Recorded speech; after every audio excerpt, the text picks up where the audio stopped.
then, it seems like the world has changed, huh? A whole lot has gone on in terms of our community. And I'm sure everybody is straggling in because we stayed up late to watch Gabby Douglas, right? Watch them people hate on that young sister. Well, was they hating on her? I'm like, wow. You know, they gonna stop sleeping black people one day.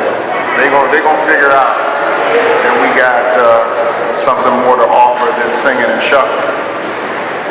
I'm Dr. Anthony Asadullah Samad, and we welcome you to our August Urban Issues Breakfast Forum. And today we are talking about an issue that a lot of people take for granted, which is our environment. And this was a real tough issue to bring around because we have profit interests that drive the conversation in our society.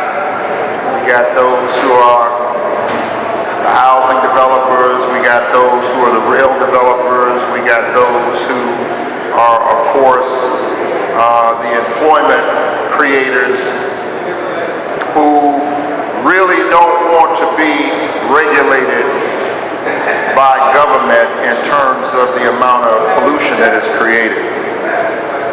And we see ourselves oftentimes mitigated in the conversation. And they mitigate us like this. Well, pollution is the cost of doing business, or pollution is the cost of creating jobs, or pollution is the cost or the price we have to pay in order for us to progress. Yeah, and that is true. But our newsmaker today is going to bring you some issues and some facts for you to consider as we progress. Los Angeles has an infrastructure problem. The county has 12 million residents with an infrastructure that was built for 4 million. So highways and rail systems are going to be created as well as housing. And how is that housing going to be created? The county has a plan on the board called 2035, which is what this city will look like in roughly 25 years. 25 years ago, they created a plan, and the last plan they created essentially planned the region of what we see today. But 25 years ago, the flavor of the month, as I like to call it, every generation there's a new disease developed. Everybody is now raising money for autism. Everybody has a child or a member of their family that has been affected neurologically by autism. But did anybody bother to ask where autism came from? 25 years ago, we wasn't talking about autism. Older women were having children 25 years ago, and they weren't being adversely impacted. I want everybody to take out an ink pen today and write this term down: neurotoxicity. Neurotoxicity is one of the factors that they surmise is a cause for autism, the disproportionate impact that cumulative pollution has on older women. Okay? And so communities that have historically been ignored are now having cumulative effects through the pollution of new housing stock, mostly mixed use, residence, high density development, commercial development, downtown, real development. How is that And so today we have a newsmaker who was by and large one of the few voices in the wild that took on this issue. I first heard his presentation last year. And ironically enough, the conversation didn't come up in Los Angeles. And Los Angeles is more adversely impacted than any other city. The conversation came up in Pasadena, because Pasadena happens to be a community that is very environmentally conscious. You have a community in Pasadena that blocked the completion of the 710 freeway for 30 years because they refuse to allow their homes to be torn down, and until the state could tell them what the environmental impact was on their health, they refused to let the freeway go through to the 710. Okay? But in places like Los Angeles, we need housing, so we will build a senior citizen center off a freeway and name it the Rosa Parks Senior Housing. And everybody goes, you know Rosa Parks, we need to honor Rosa Parks. That's how they got that one around us. Okay? And so, without further ado, I would like to introduce to you our newsmaker today. He's a gentleman who is the Chief Health Officer, the Director of Public Health for the City of Pasadena, Dr. Eric Walsh.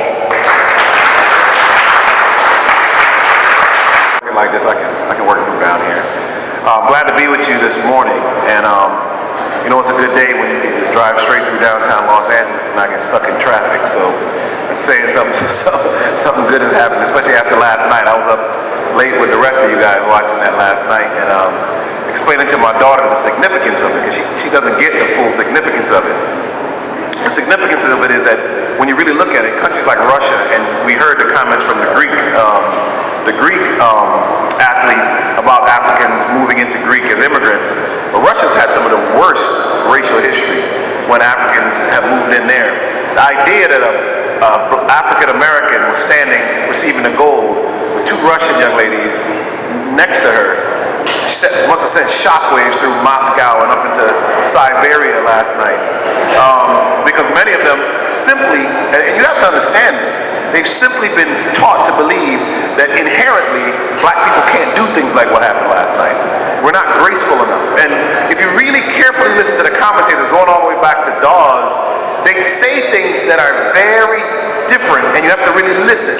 They talk about how strong she is, how much energy she has on the bounces. They say things that try to emphasize the fact that the grace and the finesse inherently isn't there. You have to listen carefully for that.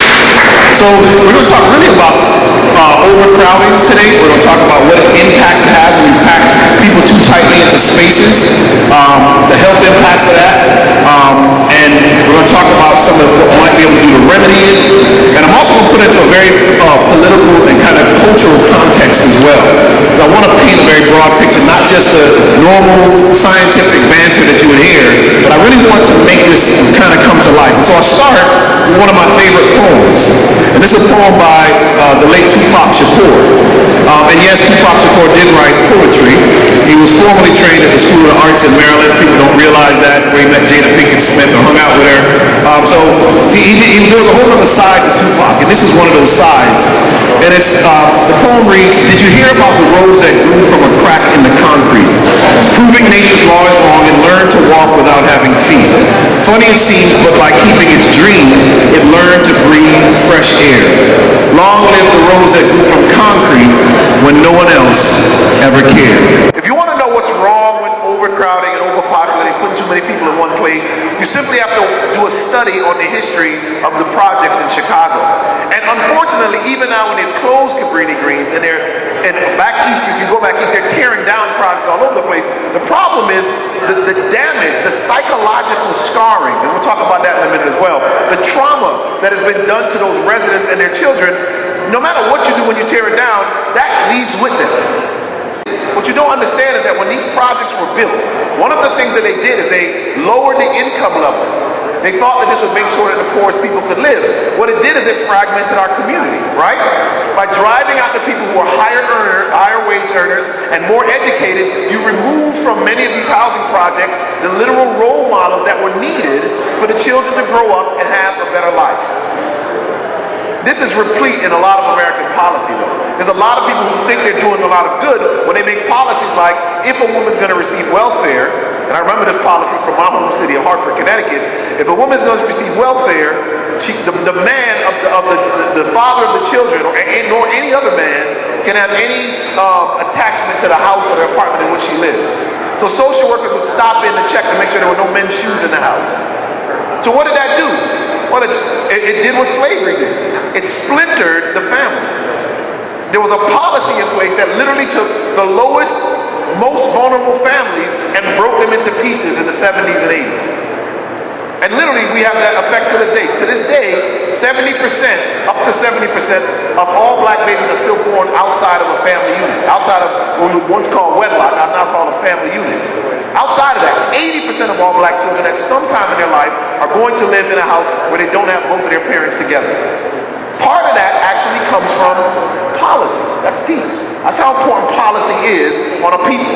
And we got to be careful, as you were just talking about naming the senior center, senior housing after Rosa Parks. You got to be real careful, because sometimes it sounds really good up front, but you got to look at what are the long-term impacts of this policy. It's never as simple as it seems. Believe me, for a lot of people, slavery was a good idea. So for a lot of people, that was a great idea. I think to a lot of people now who are big-time capitalists, and they talk about free markets, and I always get them when I say one of the best capitalistic moves made in the history of of mankind on earth was the enslaving of Africans for cheap and free labor. So of course, here in Los Angeles, we have our own, and this is Jordan Downs and Watts, originally constructed to temporarily house war workers during World War II, but was converted to public housing in the early 1960s. In the richest nation in the world, you should not, in just a few miles of traveling, have 20 years difference in life expectancy. We have this problem in Pasadena. We just are releasing our quality of life index. If you want to come to our release, it's August 27th at the main library in Pasadena. And when we release this data, one of the staggering statistics is an Asian woman in Pasadena lives 17 and a half years longer than the average black male in Pasadena. Again, something is fundamentally wrong when you have that kind of disparity. So, Los Angeles, about 1/3 of renters in Los Angeles live in overcrowded conditions. And of these, 1/4 are severely overcrowded. 43% of all households with 3 or more people have to squeeze into units that may be too small. 43%, if you have a family of 3 people or more, almost half of them are living in a space that's too small. Well, how small is too small? Well, if you have more than one person, so that's why it's a 1.01, more than one person in a room, and severe overcrowding if you have more than 1.5 people in a room, on average, and I'll show you that on the next slide. A 1-bedroom apartment would be overcrowded with 4 people and severely overcrowded with 5 people. A 1-bedroom apartment then is a living area, this area, a kitchen, and a bedroom. With those 3 rooms, you should not have 4 people. Maternal mortality rates in California have tripled. Tripled. I mean, we're moving towards third world, not away from it. That's a profound truth. In fact, for African American women, it has remained always 3 times higher than that. So I want you to get this. It's tripling for all women, and black women, it stays 3 times the rate it is for all other women. Powerful. It's safer for a black woman to leave America and go to Cuba and deliver her child than for her to deliver her child here or the Cayman Islands. Public safety, of course, is another issue. And when you over-criminalize certain things, the police are busy picking up and locking up people for very small quantities of marijuana. You start a terrible spiral. And we'll talk a little bit more about that in a second as well. Living in an overcrowded space is a source of stress and favors illness linked to anxiety. In general, people who grow up in overcrowded housing die at a younger age than others, most notably of cancer. And this goes back to being exposed to many toxins and stress at the same time, and of course a poor diet. Because whole foods, does not put stores in certain neighborhoods. And they're so expensive that it's probably good they don't. But I want you to get the principle. When you leave Orange Grove the Orange Grove Road in Pasadena, and you go north into northwest up Fair Oaks, there's only 3 restaurants. There's a Church's Chicken, a Louisiana Fried Chicken, and then a Kentucky Fried Chicken with a Taco Bell. That's it. That whole stretch. No place for anybody that gets fresh fruits and vegetables. When you live in overcrowded, poor areas, your access to healthy foods is going to be less. And we know that that's going to protect you from cancer. But the stress you're going to get is going to kill you. And that's called allostatic load. That's a different talk. But it's important to understand when you're living in a stressful environment, you live in a stressful state. It's a pro-inflammatory state that your body's in, with higher cortisol levels and C-reactive protein and other markers, and that by itself will kill you. This is why black people get rich and still die young, because those stress markers from when we were children don't leave us. There are 850,000 kids in Los Angeles County who live in violent areas. Most of these are overcrowded. 300,000 kids live in gang zones. 120,000 kids are exposed to chronic gang violence and poverty. At any time, this last bullet is critical. At any time in Los Angeles, there are more than 90,000 young people, less than 24, out of school and out of work. Overcrowding people, packing them too tightly into spaces, causes serious problems. What do we need to do to fix this? Well, one of them is we've got to push education. We've got to get education to be on the forefront. We've got to make sure that the school districts around these young people are functioning well. That's critical to break the cycle. Make good jobs available. There's got to be real and good jobs right in the neighborhood. Most of the people who live in California came at some time, or their ancestors came, because they came here for opportunity to work. That opportunity is seemingly drying up in California. We need to change policies around housing. A lot of the policies contribute to these problems. We need to change policies around what it looks like. So in Connecticut, they tore down some of these high-rise projects, and they literally started placing people in all over the city, spreading them out even into the suburbs. That's a better model long term. And I leave you with a Bible verse. Jeremiah 29 and verse 7 says, "And seek the peace of the city, whither I have caused you to be carried away captives, and pray unto the Lord for it, for in the peace thereof ye shall have peace."